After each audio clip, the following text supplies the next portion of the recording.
Standing at the gilded lectern beneath the medieval timber ceiling of the Westminster Hall, King Charles III addressed both Houses of Parliament for the first time as sovereign and head of state of the United Kingdom. The King said Parliament was the living and breathing instrument of our democracy as he spoke in front of 900 MPs. His speech followed condolences from speakers of the House of Commons and the Lords. I am deeply grateful for the addresses of condolence by the House of Lords and the House of Commons, which so touchingly encompass what our late sovereign, my beloved mother, the Queen, meant to us all. The King in his response said, while very young, Her Majesty pleaded herself to serve her country and her people to maintain the precious principles of constitutional government which lie at the heart of our nation. This vow she kept with unsurpassed devotion.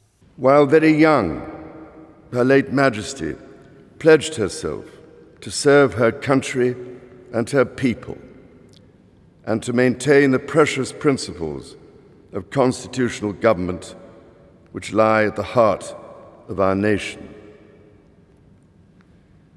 This vow she kept with unsurpassed devotion.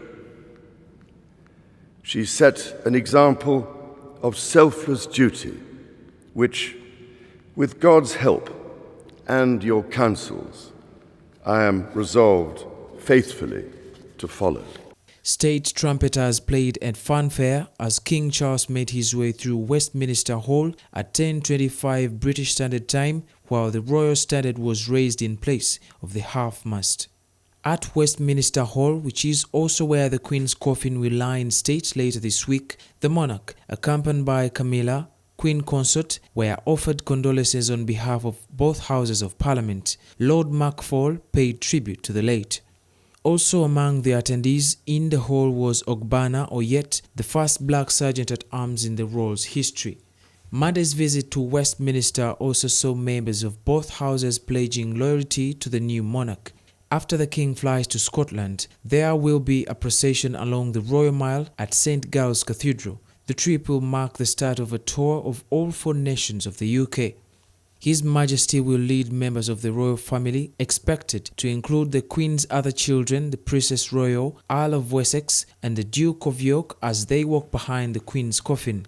Large crowds are expected in the Scottish capital on Monday for the procession.